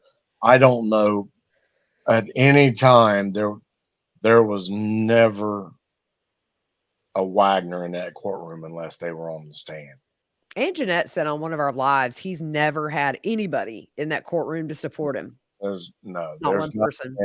not one single person. Yep. Somebody, and this is what we were just kind of talking about. Are any of them going to end up in the same prison? I mean, that would, if you got one max in No. Ohio, I don't think they could though, right? Mm-mm. Mm-mm. Eric Maybe would be the one to know about that, but I don't think they do family in the same prison. If they yeah, they do family in the same prison. Co-conspirators. Yeah, Maybe, yeah. I've heard of it. absolutely. I had twins when I worked LA when I was working at Lucasville. I had two twins that sailed right beside each other. And I apologize. I'm talking, one of them could have left and gone, gone to another block and said that he was the other one, and I wouldn't have been able to tell you the difference. I mean, Yeah. they were. Can you imagine if George and Jake are in the same prison and then everybody's got to hear their little cat fights where George hits the soprano and Jake's like, did not. And then it's like in the showers, just like smacking each other. That would be so annoying. And then you got Billy in the next cell grinding his teeth. Like the Wagners are bringing all hell with them to the prison. Well, that's the thing. And I've been a wise neighbor on Twitter about it before, and listen, they've been chilling in these jails for the last 4 years. Jail and prison is night and day. Oh, yeah. They've got a rude awakening coming. That smart mouth that Jake's so proud of, like I said on Twitter, his new nickname will be Pastor Gums because he won't have no teeth. Yeah, and then his holier than thou attitude. If he goes around being as brutally honest as Angela and George says he is, we might read a headline about Jake sooner than later. You might catch an obituary about Jake. It's because you're dealing with people that have been in there 20, 30 years. And here comes the newbie, and then he's notorious. I mean, I had somebody who works in the corrections reach out to me and say, because there was that whole thing about not putting him on screen for audio or video when he testified. Well, it's snitches get stitches. And this person was like, I work in corrections. If you think there's an inmate in Ohio that does not know the Wagner family, you are out of your mind. Everybody knows who he is. So, he's going to have a little target on his back just because of who he is and what he did. Those inmates watched that stuff back when this all first started. Exactly. Right. When They I watch this stuff, look, They get newspapers. so for those of you that are kind of new to the podcast, months ago there was a series we did called A Glimpse at Life. So it's somebody I know that's in California in the prison system for life. And she's a first timer. That was her first crime, and it was a big one, right?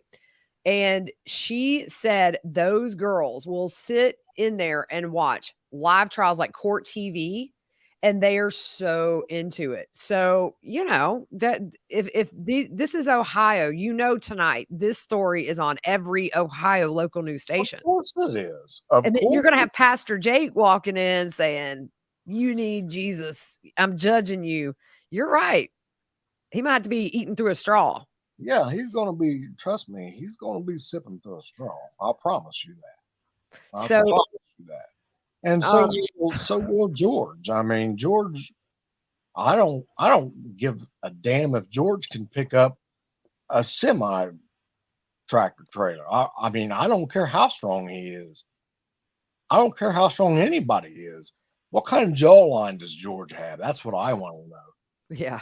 If you're 6'6" and 300 pounds, but your jaw is real soft and you can be put to sleep with a good bright cross with it, that 6'6", 300 don't really factor into much. No, and And I think Billy's a big pushover anyway, honestly. I think that he's all bark, no bite, like Chris Newcomb said. yeah, Billy And Billy's going to end up doing people's laundry. I mean, let's just call it what it is. I mean, he's going to be doing Aryan Brotherhood's laundry for them. Yeah, but that's what you do. Jake will join the religious group, and I totally see Billy joining something like that. It's just, Pastor Gums. That's so funny. You're a y'all mess, know Eric. Angela's having a hard time in prison too, or in jail, with the I would complaints imagine. and the write ups that they've had just here this last 2 weeks. Okay, so y'all fill us in on that. So Big E got the discipline records for all the Wagners, right? I've got them all for everyone except for Jake, and I'm telling you, I'm about to bring all hell to Franklin County because I send them an email every stinking rotten day, and I can't even get a response. But yes, I do have them for George, Billy, and Angela. And Angela, she actually said one of them that stuck out to me the most was, and she says this to an inmate. Um, is it okay if I ask for bail? I didn't do any of this. My sons did this. Wow. And she says that she's saying that off the cuff to an inmate, but that inmate then took it to the CO, who then obviously wrote that report because that's how we read it. It's in her file. Yeah. And then you know, she's got inmate Laycock who's telling her she's smelling good when she comes out of the shower, and she's trying to get over there so she can be silly with her. And I'm not being a Weisenheimer. Her Yeah, inmate, no. Right. her name is Laycock. Um, and Angela does some snitching in there. I mean, she's Tattletale. a lot of them. Already. Yeah, yeah, yeah. So what else? What kind of infractions have the Wagners had against them in jail? George, listen, Billy has been a choir boy. Really? I mean, literally the only ticket that he has had in 4 years is he had water bags in his cell. And what they do with the water bags is, they fill them up with water and they use them for weights to Oh, work, to work out with. That's literally the only thing that he's been hooked for. But the only reason he got in trouble for that was because another officer had found the weight bags in his cell the day before and gave him a pass on it. Well, the officer the next day comes in there and there's the weight bag again, so he writes up a ticket for Um, and where George is at right now, George is actually only about 7 miles from me right now in the jail where he was being housed at for the trial. He had one which I don't even know why, but he was with his attorneys and he refused a tray, a food tray. So I'm not even sure why you write that up. Yeah, Um, but nothing major. nothing, nothing major except we're still waiting on Jake. Hey, Christine, neighbor, Simpsonville, what's up? What's up down there? So it made our local news tonight. There you go. I knew mainstream media and more outlets would pick up that verdict. It's just a shame that I haven't seen really many news articles about this case at all. I haven't seen any of it yet. I've been Mm-mm. trying to get here and get the I pictures know. edited and the videos and Yeah. So let's see. Somebody had a comment. It was Buster the Cockatoo. I'm trying to find it. Somebody they know had a dealing. Here it is. Uh, Another time, but my neighbor from Ohio told me a funny story about Billy Wagner buying horses from him before he burned his barns down. Wow. Buster, inbox me on Twitter. I want to hear this. It is really crazy if you look at all the arsons, how these people weren't flagged way before they killed the Wagners. And Yeah, I mean, that's such a great question. I I mean, mean, really? my God, they was just running around and just flipping matches everywhere they went. Oh, no, I know. But Angela always got that one statue out, according to Chris Newcomb. He's like, every time the house would burn down, I'd go on the new one. There's the statue. How odd is that? Yeah, yeah. I mean, So funny. it's funny how that thing always seems to survive It's fire. I it's so mean, funny. Yeah, it's crazy. But well, guys, I know y'all have been all day driving up and down Union Hill while we're getting the verdict read. So and you well, guys, can I tell you one more thing? yes, please do. Before, because it's about the prisons, and I think your listeners would like to hear it. Um, so in a normal murder case, they send they send they send the prisoners to, depending on the crimes, that's how they decide what prisons they go to, okay? And they factor into family travel and a couple other things. So here's what I'm saying is it's very possible that George could be right here in Lucasville. That's what somebody just asked. Several people. It's very be- because they hooked him for the 8 bodies, Hmm. for the 8 murders, you know, and he doesn't have the death penalty. They send the worst of the worst of the crimes to the maximum security or the supermax, even the supermax up north. But like I said, there's so many things they factor into. They do try to keep keep them within somewhat of 100 or 150 miles of where family can travel for visits and things like that. Now, you know, there's only really Angela's going to Columbus. Bye She's back. she's Sorry. going to ORW, Oh, um, okay. and this is just my opinion, and just because of things that I picked up on that were objected to by the prosecution. I think Jake's already been promised protective custody. Yeah. Um, the wild card will be if Billy takes it to trial and loses. Maybe Billy could even end up in Lucasville. That would be weird. That But would be weird. And yeah, because I mean, think about Angela on the stand, and it's something that Parker and Wilson point out. She couldn't even look at her son. yeah, Um, and then can you imagine, like, They were so together for so long since these boys were born up until these boys were men. And these murders happened and they got arrested in 2018. And then you've had 4 years of cooling off between this family. They've never had that. These boys failed to launch, right? They always stayed with mommy and daddy.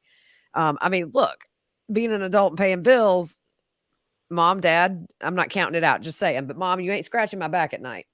But no, I think Jake found his place in jail. I think getting away. He seems happy. Angela, I've never seen her anything but looking like she's on the verge of tears. Poor me. You know what I'm saying? But I can't imagine how awkward it would be should any of them end up in the same prison. And it's going to be the men, obviously. But can you imagine? Yeah, and the thing is, there's they were arguing that about the family that ends up at the same prison together, that if one of them snitched on the other. Well, that's not the case with Billy and George. So Billy and George can go to any prison in Ohio. They don't have beef. Oh, yeah. They didn't snitch on each other. The I only got one you. who snitched on them was Jake. So you separate Jake and put him at Toledo with Charlie Reeder. Oh, my God. Oh, boy. We need And like a reality show from prison with them three on it. Can you imagine like little cameras in their bunkies, make them cellmates, the three of them, and then we get to watch? I would pay good money for that, y'all.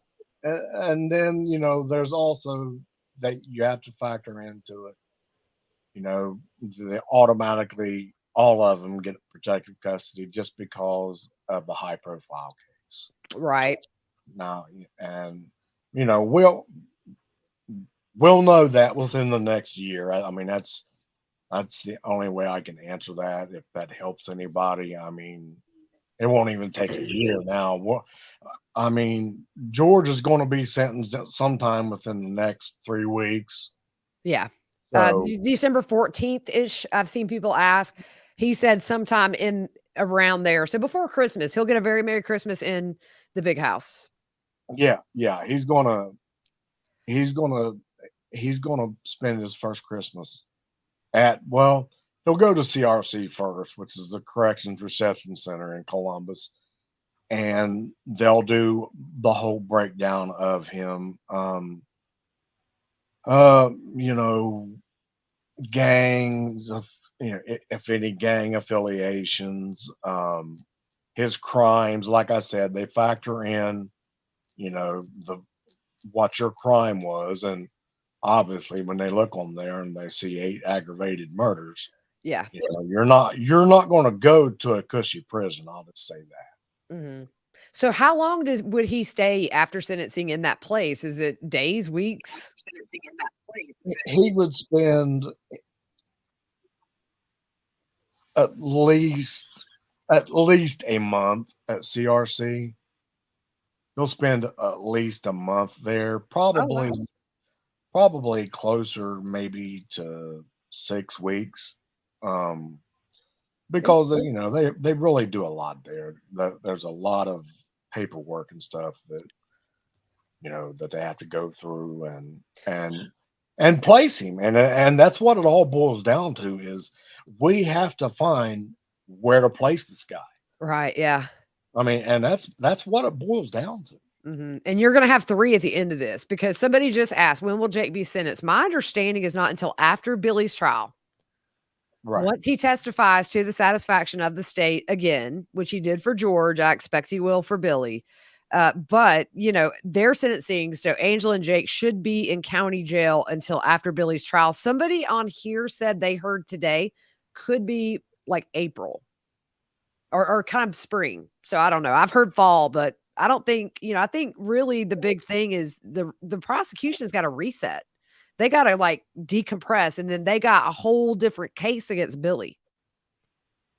He was Yeah. the shooter. George was not. So it's going to be different. And I think they've got to get out of George mode, get into Billy mode. And then, I know Pike County's ready for it to be over. Just $4 million almost, and probably over that now in just their public defenders. $4 million. Pike County is not New York City, money wise.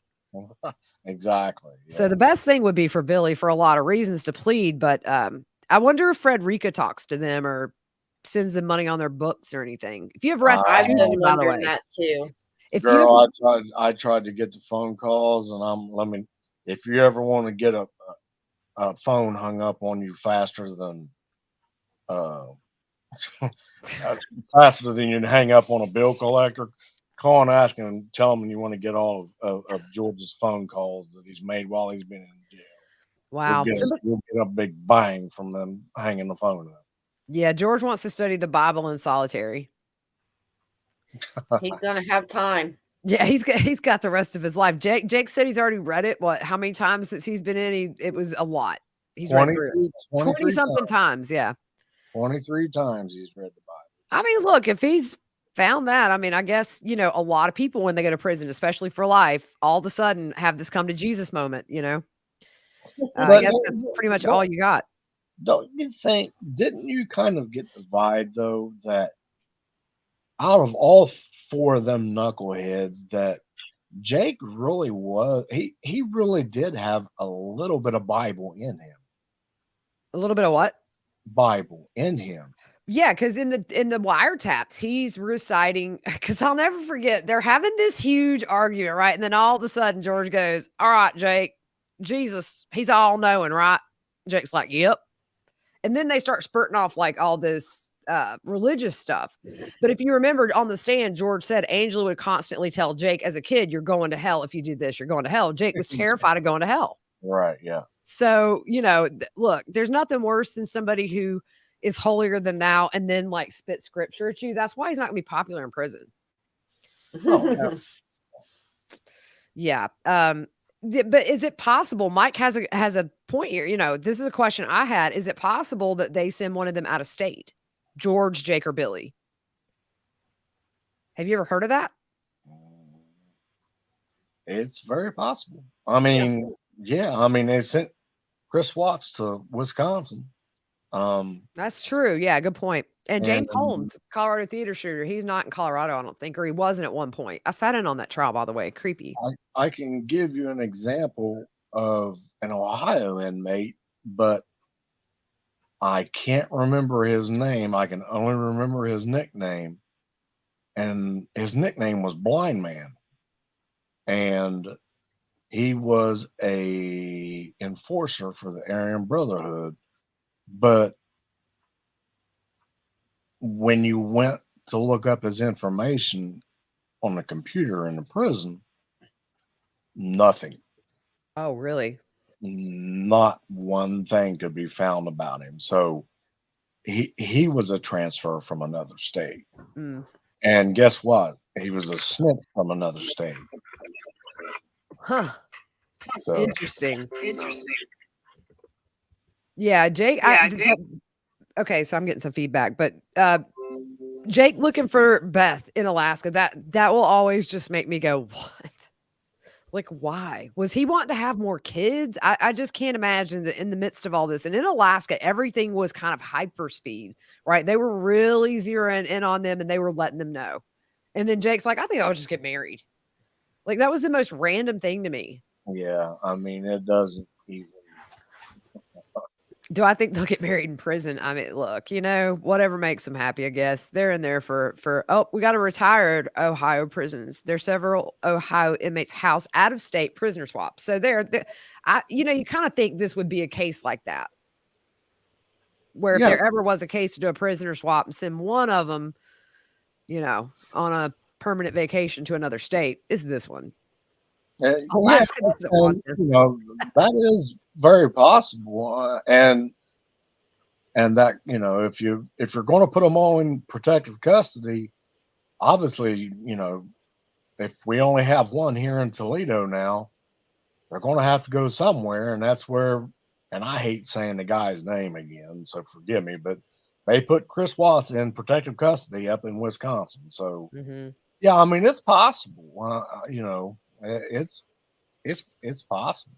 Can you look? Michelle says Alaska doesn't want them. You know what the ultimate punishment would be? Send them all the different prisons in Alaska and give them like a tiny little window to look out of where they see mountains, and then just be like, "You're not going out there." When Wilson yesterday, y'all, I watched this again today just to laugh when he talks about that photo with the 1911 in Jake's hand, and he's like, Jake, they took a fish from your hand and photoshopped 1911 in there. That was so funny, y'all. He had that little touch of humor. Yeah, That was awesome.